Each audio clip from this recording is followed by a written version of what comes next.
Hello అండి, welcome to Telugu సందర్శన. ఈరోజు మనం 2000 రూపీస్లో భద్రాచలం ట్రిప్ ఎలా చేయాలో చూద్దామండి. భద్రాచలం చేరాక అక్కడ ఎక్కడ ఉండాలి, ఏ ప్రదేశాలు సందర్శించాలి అండ్ మళ్ళీ రిటర్న్ హైదరాబాద్ ఎలా రావాలో చూద్దాం. హైదరాబాద్ నుంచి భద్రాచలం వరకు డైరెక్ట్ ట్రైన్ అయితే ఉందండి. అది భద్రాచలం రోడ్లో దింపుతుంది మనని. టికెట్ వచ్చేసి 350 రూపీస్ పడుతుంది.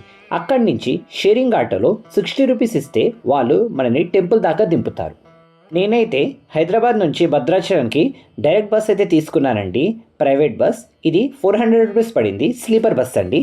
బస్సు మనము రాత్రి 10ంటికి ఎక్కితే తెల్లవారుజామున 5:30, 6ంటికల్లా భద్రాచలంలో దింపేస్తుందండి. సో మనకి టైం కూడా సేవ్ అవుతుంది. బస్ మనని ఆటో స్టాండ్ దగ్గర దింపుతుందండి. అక్కడి నుంచి మనం టెంపుల్కి షేరింగ్ ఆటోలు వెళ్ళిపోవచ్చు. పర్ హెడ్ 30 రూపీస్ తీసుకుంటారండి. స్టేయింగ్ వచ్చేసి నేను దేవస్థానం వాళ్ళ రూమ్ అయితే తీసుకున్నానండి.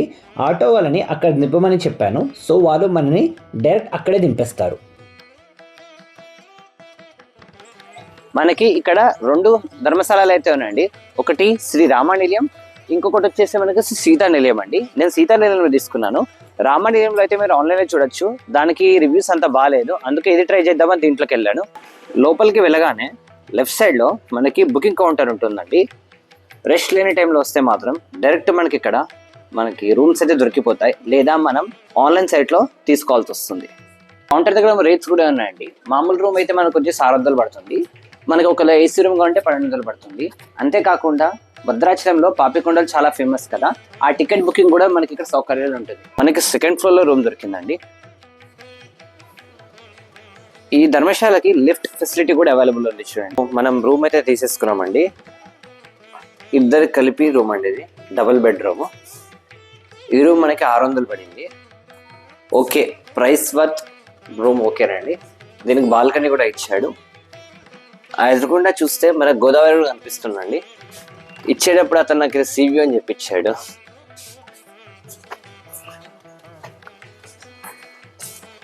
ఇక్కడ వాష్రూమ్ ఇచ్చాడండి. ఓకే, వెస్ట్రన్ వాష్రూమ్ ఇచ్చాడు. గీజర్ కూడా ఉంది. ఇప్పుడు మనం ఫస్ట్ ఫ్రెష్ అప్ అయిపోదాము.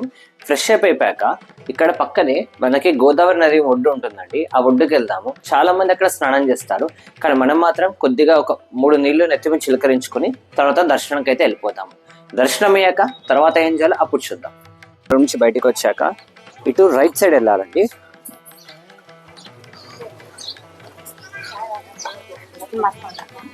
ఇలా ఇటువైపు మనము ఒక 500 మీటర్స్ నడవాల్సి వస్తుందండి. అప్పుడు మనకి టెంపుల్ వచ్చేస్తుంది. ఎక్కువ దూరం అయితే ఏమి ఉండదండి, హార్డ్లో ఒక 5 మినిట్స్ నడవాలంటే టెంపుల్కి రీచ్ అయిపోతాము. గుడి ముందే మనకి గంగాదేవి దగ్గరికి వెళ్ళడానికి దారి ఉంటుందండి ఇలా. సో ఇందాక నేను మీకు చెప్పాను కదండి, అందరూ ఇక్కడ గంగా నదిలో స్నానం చేసి వెళ్తారు, మనం మాత్రం తల మీద నీళ్ళు చల్లుకుందామని. సో దానికోసం మనం ఈ దారిలో వెళ్తున్నాము. కొంచెం దూరం నడవగానే మనకు మెట్ల దారి వస్తుందండి. అది ఎక్కి దిగితే మనం గంగా దగ్గరికి వెళ్ళిపోతాము. ఇది లోపల దిగే ఎంట్రన్స్ అండి. వాడి దగ్గర అందరూ పూలు కొబ్బరికాయలు కొట్టుకుంటున్నారండి.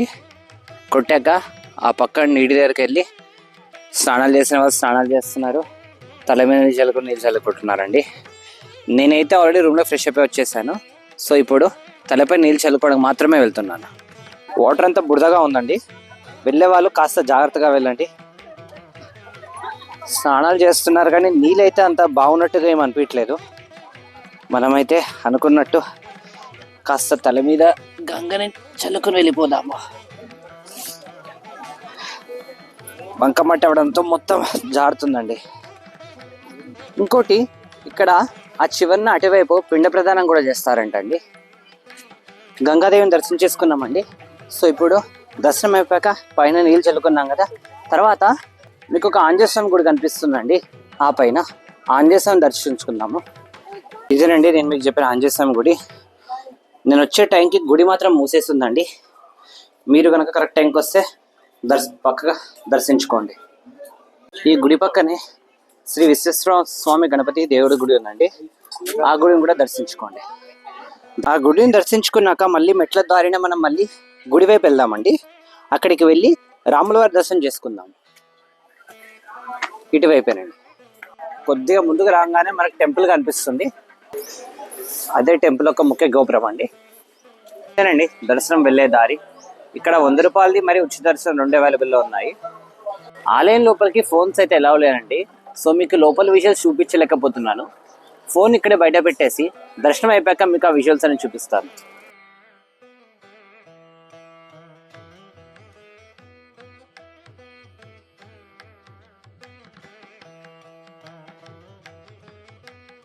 నా దర్శనం అయితే అయిపోయింది. దర్శనానికి ఇంచుమించు 30 to 40 మినిట్స్ పట్టింది. నేను సర్వదర్శనం వెళ్ళాను. ఒకలాగా మీరు స్పెషల్ దర్శనం 100 రూపీస్ టికెట్ తీసుకుని వెళ్తే మీకు 10 to 15 మినిట్స్ అయితే అయిపోతుందండి. ఇంకోటి ఇక్కడ టెంపుల్లో అన్నదాన ప్రసాదం అయితే ఉంటుందండి. అది ప్రసాదం అయితే కింద పెడతారు. బట్ ఆ ప్రసాదం తినడానికి టికెట్ మనం పైన టెంపుల్లోనే తీసుకోవాల్సి వస్తుందండి. ఆ టెంపుల్లో టికెట్ టైమింగ్స్ వచ్చేసి 9:30 to 1 వరకు ఇస్తారు. కానీ ఒక్కొక్కరికి ఒక టికెట్ మాత్రమే ఇస్తారు. ఆ టికెట్ ఇచ్చేటప్పుడు మన ఫోటో కూడా తీసుకుంటారు. సో మీరు కనుక ఫ్యామిలీతో వస్తే అందరూ ఒకేసారి వెళ్ళి ఫోటో తీసుకుని టికెట్ తీసుకోవడం మాత్రం మర్చిపోకండి. ఇలా టెంపుల్ నుంచి బయటికి రాగానే ఎదురుకుండానే మనకి అన్నదాన సత్రం ఉంటుందండి. లోపల ఇలా ఒక పెద్ద హాల్ ఉంటుందండి. అప్రాక్సిమేట్లీ ఒక 200 నుంచి 300 మంది కూర్చునేంత పెద్ద హాల్ ఉంటుందండి. పక్కనే ఇలా చిన్న గుడి కూడా పెట్టారు. ఫుడ్ అయితే చాలా బాగుందండి. అచ్చం మనం ఇంట్లో చేసుకుంటే ఎలా ఉంటుందో అలానే ఉంది. తినడం అయిపోయాక ఇలా కొంత దూరం వస్తే ముందు మనకి ఒక షేరింగ్ ఆటోలు కనిపిస్తాయండి. ఇవి మనని పన్నశాలకి తీసుకెళ్తాయి. పర్ హెడ్ 120 రూపీస్ అయితే తీసుకుంటారు. లొకేషన్స్ చాలా బాగుంటాయండి. దారిలో రెయినీ సీజన్లో అయితే ఇంకా చాలా బాగుంటాయని చెప్పారు.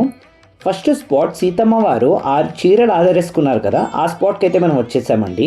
లోపలికి ఫోన్ అయితే ఎలా లేదు. బట్ నేను మెల్లగా కొన్ని విజువల్స్ క్యాప్చర్ చేయడానికి ట్రై చేస్తాను. ఇక్కడ మొదట్లో నీళ్ళేవి ఉండేవి కాదంటండి. అయితే లక్ష్మణ వారు సీతాదేవి చీరలు ఉతుక్కోవటానికి నీరు లేకుండా చూస్తుంటే తన బాణంతో కొండపైకి విసిరాడంటండి. అప్పుడు అక్కడి నుంచి పారుతూ వచ్చినదే ఈ నది అంట.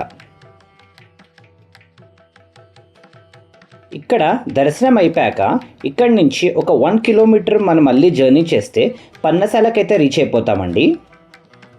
పన్నశాల లోపలికి ఫోన్ అయితే ఎలా లేదండి. నేను కొన్ని విజువల్స్ చూపించడానికి ట్రై చేస్తాను. ఇదే దీని లోపలికి ఎంట్రన్స్ అండి.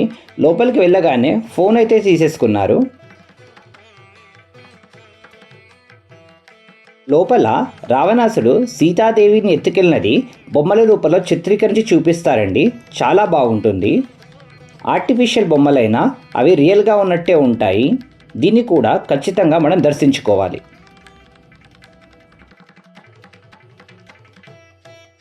దర్శనం అయిపోయాక ఆటో వాళ్ళు మళ్ళీ తిరిగి మనని టెంపుల్ దగ్గర వదిలేస్తారండి.